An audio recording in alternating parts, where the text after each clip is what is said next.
Good afternoon. My name is Consolatable, and I am part of Group 3. Um, well, our presentation is VHS Blood Bank Supply Chain Analytics. I would call on the rest of my group members to introduce themselves. Hello, my name is Chad Peterson, and I'm happy to be here today presenting on this topic. Hello, I'm Justin Montemurno. And I am Thea Luonga. So what we should understand about this topic is that blood supply is quite a big challenge in many countries. And so this group is trying to analyze the supply chain process within an Indian-based hospital blood bank system, which is faced with blood supply and demand shortages. We should be aware that India is 1 billion plus human beings. And so every person that comes to the hospital with a blood-related disease kind of needs some blood to kind of supplement them in that process, in their healing process. The objective is to bring about a balance between the high demand for blood and the seemingly short blood supply using data analytics. In addressing this issue, we shall focus on the following topics: the background of the industry, the methods applied, analysis and results, definitely in the area of data collection and current VHS supply chain process. And we shall provide some recommendations and conclusion. Please, the rest of the class should be aware of our discussion questions that will be coming at the end of the presentation. I hope I don't butcher this name. Ath Manathan runs the VHS Hospital and Rotary Center TKK Blood Bank, which caters for medical needs of the disadvantaged and specializes in collecting and processing blood respectively. Convinced that there is wastage in this hospital and that wastage can be curbed, especially given the high demand for blood in India, Ath Manathan sees the need to control its blood bank inventory as well as make plans for blood collection based on demand. With all these underlying challenges, Ath Manathan is bent on convening a meeting with other VHS TTK personnel to use data to find ways to address the aforementioned blood supply and demand issues and make some things happen for the betterment of their blood bank. So moving on to methodology. Having outlined the need to forecast demand and seasonal fluctuations to better manage inventory, we look at how exactly to do that. So forecasting is at the data collection is at the center of this process of the case study. But it's important, but data collection is not a guarantee that one supply chain won't encounter unforeseen challenges. And so data collection must be part of a larger process. And so a supply and operations process that focuses on 5 separate but related areas, which would be data gathering, demand planning, supply planning, a pre-meeting, and then executive meeting, will provide a better comprehensive approach that will help maintain balance within the overall system. So in the context of this case, data gathered must include a forecasting method that considers the need to determine demand and seasonal fluctuations. There is a lot of data being generated and available, and it would make good sense to utilize a quantitative method for forecasting. But there needs to be even more of a process than just gathering data, because what do you do with it when you have gathered it? The problem with this company right now is that there doesn't seem to be a good process for making decisions. And so once this data is gathered, it moves into a demand and supply planning phase. So the collected data and subsequent forecasts can be utilized to predict upcoming demand, which in turn can be cross-referenced with supply. From all of this information, relevant KPIs can be generated and reviewed closely during the pre-meeting process, and decisions can be finalized and actually implemented during the executive meeting. So part of this supply strategy is to ask and answer the following questions. Can inventory holding costs be reduced? What steps must be taken to reduce obsolescence? What is the shortest lead time that can be secured with suppliers? And finally, can customer lead times be increased? That's an important part of this process and can be applied specifically to their context. So using a supply and operation process, this can create an alignment in the system that allows each department or employee to work efficiently and effectively. Blood drives can be scheduled as needed to keep inventory and demand balanced. Warehouses can purge expired product and keep inventory moving, and production can more accurately anticipate how much blood supplies should be kept whole and how much should be separated. This is a method of thinking about how to solve the particular problem that faces this blood bank. So for the analysis portion, to get to the points that Chad had just mentioned, starting back with the information he has, in 2015, the blood donation caps, or the VDBs, were responsible for collecting 80% of the blood supply. With the total blood bank capacity only being 3,000 units of blood, they have 2 different cold storage rooms. The blood can be stored in a single bag or a quadruple bag, and it depends on what type of blood it is and what they're going to be using it for and where it's going. With an average of 20 blood banks a month, or blood camps rather, VHS can collect 40 quadruple bags, 10 single bags, which is only 50 to 200 units of blood total. The main methods they're using for the blood collection are listed in the lower left here.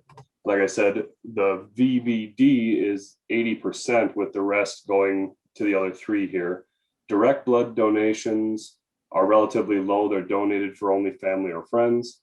Replacement blood donation is actually replacing blood that you've received at a later date. And you can also donate blood for yourself in the future, which is relatively low, but is used more for very rare blood types. The pattern of demand is shown in the table on the bottom right there. That's the whole blood being broken down into its components and the whole blood as well. So shortages and waste need to be solved. That's our biggest problem here. With Chad's points of setting up pre-meetings to find the outliers and find what need to be brought in, we have it on both sides. We have a shortage of blood, certain blood types, certain blood components, or whole blood, as well as we don't have enough information to know what blood we need at what times. And so we're also wasting, or they're wasting or throwing away blood. So the VHS needs to use the data they already have to analyze it and find their own shortfalls. They need to develop a more data-driven system based on that missing information. Once they run the empirical evidence that they have now, they can run that and find out what they're missing to correctly forecast for the future. They need to better coordinate their voluntary blood banks. Right now, they could do 5 in a month, they could do 6, they could do 20. They tend to do them in more highly populated areas, but they don't really seem to have a data-driven system for it. And they need a demand-driven strategy. People need to know exactly what they're looking for, especially when it comes to the components, because they're throwing away some and they're overstocked on some. The shortage of 1.9 million blood units is shown in the table below, and that's just of those 4, what that shortage of blood is missing. They'd rather have too much and be able to break it down into components than be missing that much, and this many folks missing out on what they need. So we're going for driven results. Number 1, they need to set up scheduled blood drives rather than just doing them randomly to try to fill their needs. They need to use the information they get from these blood banks to use to find out how much blood they need, how many components they need, and also hopefully forecast for future shortages and eliminate future waste. If they do this, they'd be able to collect more data on the folks that are there. They'd be able to market that information to the public while they're doing it and drive demand to switch to that demand-based system to offset both the shortage and the waste. So in the lower left, you can see the discarded blood components. I mean, it's a relatively large amount they're tossing. And the other problem is, without a more data and demand-driven system, they don't know how to break the blood down. On the lower right here, you can see what it takes to break the blood down and where they draw each component out. And the thing is, they only have 6 or 8 hours to do that. So without having data on hand to drive those decisions, they're breaking it down, I would say, however they think they need to, and that's what's driving the waste. Okay, so we will start with the recommendations. So as we have seen in the methodology and analysis, one of the first things that they can do is adopt data-driven solutions. Using forecasting, they're able to predict better for supplying and the demanding of the blood, and also getting a better insight of how blood is supplied. So if they gather data of in a particular location, how much blood they can collect, how much or what the age group of people is, or if they move to a different location or different seasons, different times of the year, and that can give them a better idea of when they should do more blood banks or blood camps, or when they should do less. Also rewarding the donors. Just having a rewarding system where if they could offer services if the donors are given free eye checkup for donating blood. And then the third one is autologous donations. If the people who have rare blood types are educated and encouraged to store their blood for future purposes, that can help a lot with when they get to really needing, like plasma, which has 5 days of shelf life. The fourth one is demand-driven strategy. So as we go through the paper, we realize that the blood bank uses more of a staff availability to set up the blood camps. And if they embrace more of the demand-driven strategy, then they're able to schedule their staff and make sure there's enough coverage to have more and efficient blood camps. Since, as we can see also, that most of the blood that they get is based off of the blood camps and on a voluntary basis. And then the other one is blood exchange systems with partner banks. So by knowing what the bank needs prior to the time, they can borrow from other or get it from other banks prior to when they need it. As we can see in this scenario,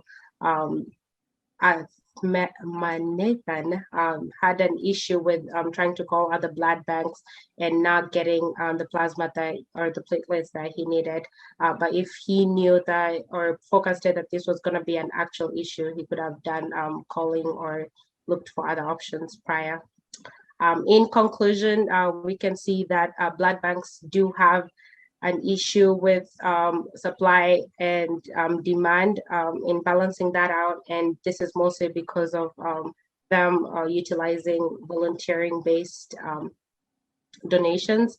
And so we definitely know that if forecasting is used, it can help a little better with getting to know how to balance out the supply and the demand. So food for thought for you as a class is going to be here, and we're going to give you a few questions to think about. How should the issues of blood shortage and blood or component waste be communicated to the public? Nathan believes that data analysis will solve his problems. Will it? What other suggestions do you have for him? In other countries, blood is donated for free. In the United States, some token is given. Which do you think is more ethical? That's our reference or our references. I hope you enjoyed our presentation. And thank you, group. See you at the discussions.